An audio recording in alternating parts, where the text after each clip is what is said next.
Good morning, students.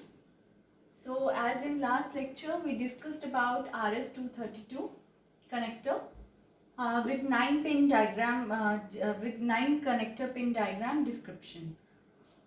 So as we know that RS-232 is used for the serial interfacing between the DTE and DC.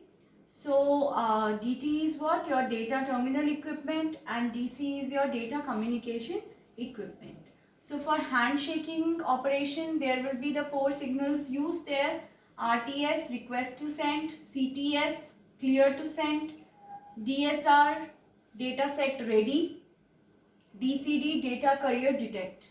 So once again I am repeating it as RTS, CTS, DSR and DSD. And DTS. So DTR.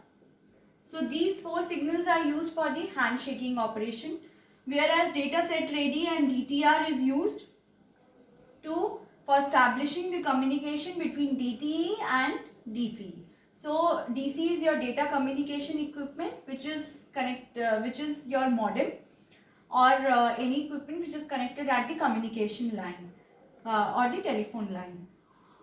And DTR is the other equipment used is your DTE, which is data terminal equipment, and that equipment is your computer, your printer which is connected across it. So that is also comes in the DTE only.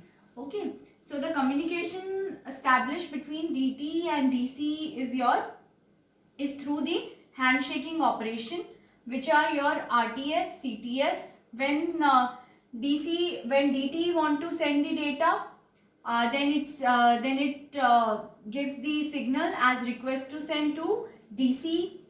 Then when DC is ready, then it will send clear to send acknowledge signal to DT.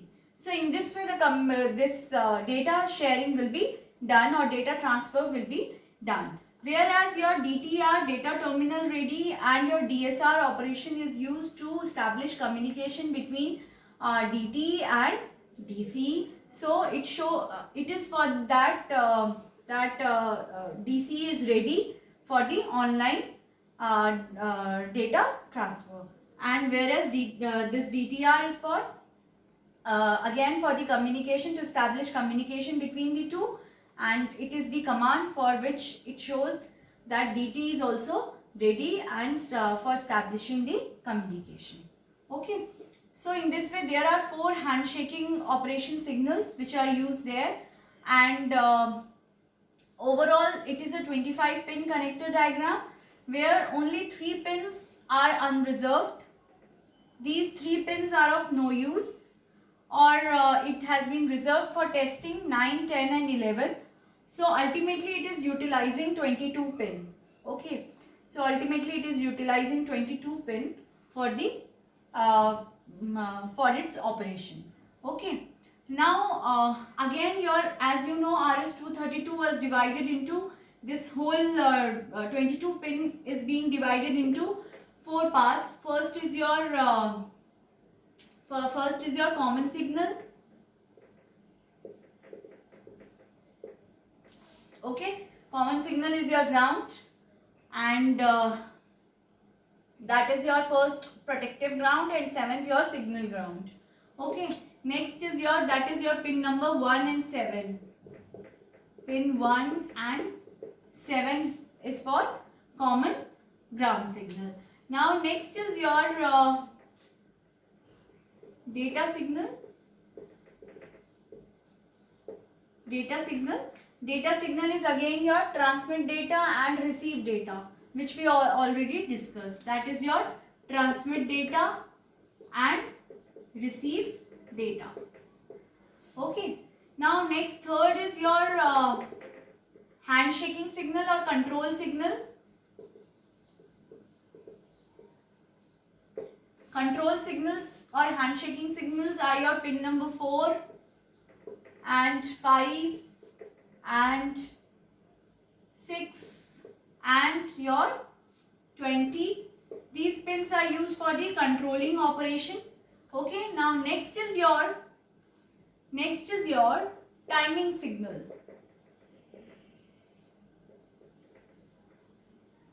Timing signals, as I told you, that there is receiver clock input, transmitter clock input. This is transmitter clock input. Okay, receiver clock input, transmitter clock input, and your one more is there. Receiver clock input, transmitter clock input, and yes. So two pins are there. Transmitter 15 and 16. 15 and 17, that is for transmitter clock input, and receiver clock input, which is again used for the timing signal. Okay, so pin number 15 and pin number 17. Pin number 15, pin 15 and 17 used for the receiver clock input and your transmitter clock input. Now, and later on this ring indicator was used, and data carrier detect DCD was used when the connection has been established between the modem. Okay, so with the another modem, then this data carrier detect will be there, and your ring indicator, this already we have discussed in the last class, that whole 9-pin diagram. In the 9-pin connector diagram, that all the signals were there, 9-pin signal, whereas in 25-pin diagram only 22 signals will be used, whereas other signals will be 3 signals are left out, which are reserved for testing, and that's why it is using 22 pin diagram. Okay, it uses 22 pins there, and again your data signals are transmit data, receiver data. So in this way, it can also be represented by the 25-pin connector also. Okay. Now next is features of RS-232. Features of RS-232 is first thing is it uses single wire for each signal represent logic level of signal. Secondly, output voltage level for this RS-232 is plus 5 to 15 volt for logic low, minus 5 to 15 volt for logic high. Now data transfer rate is 20 kbps. Data transfer rate is 20 kbps. If we want a more data transfer rate, then of course we will move towards the other standards also. And other thing is maximum one driver can be used there, and maximum one receiver is used. So if we want more receivers to be connected, in that case we have to go for other type of standard. Okay, then RS-232C or RS-232 or RS-232C, both is one and the same thing. So if there is more than one driver, more than one receiver, in that case we have to go for some other standard. Okay, so this is only used for maximum of one receiver. So it is not useful for multi-drop interface. Okay, multi-drop means one to many. Okay, it is only one to one. So it is taking only point to point communication. Right?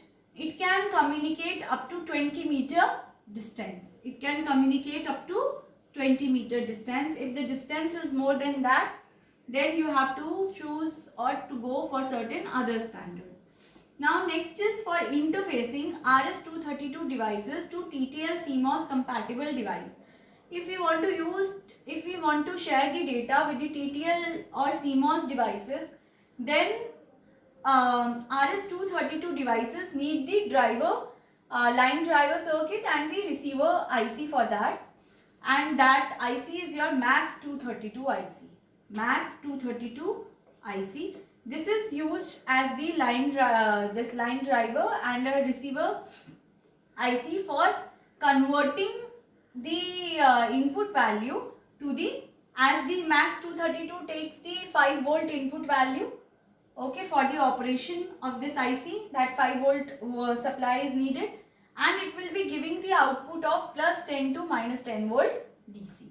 So that is compatible for the TTL CMOS input output data. Okay, for if TTL CMOS is connected to that, then MAX 232 IC is needed, or this driver IC is needed for interfacing through TTL or CMOS devices. So that is the disadvantage of RS232, that it needs the, for interfacing with TTL CMOS devices, it needs the MAX 232 IC for that purpose. Okay, and again it is not used for multi-drop interface. Multi-drop is your from one transmitter to many receivers. So it cannot be used. It can be only used with one receiver only. So only point-to-point communication is required. So one more point is there, that is point-to-point communication.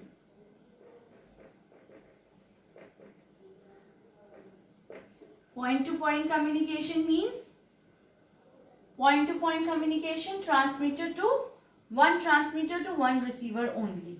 If I want to go reverse also, that means receiver to from transmitter to receiver again on the same communication channel, that cannot be done. So it is for point-to-point communication. So this all completes your RS232, and after that we can discuss the other serial standards. In the next class, I will discuss other serial standards also, that how what are the differences between the, and what are the disadvantage of this RS232, like its data transfer rate, and maximum one receiver is used, one driver is used. For interfacing, it needs the MAX 232 IC for the compatibility to TTL CMOS outputs, and it can be used up to the 20 meter of distance if it is in kilometers, or range will be high in meters. Then which type of interfacing device can be used? Okay, so here in RS232 I have covered both the pin diagram, 9-pin diagram, which consists of all the 9 pins for the signal and for all the signals. Okay, and RS232C for the 25-pin connector diagram, where 22 pins are used and the 3 pins were left out for the testing. Okay, so this all covered your RS232C, and after that I will start with the next serial interfacing standard.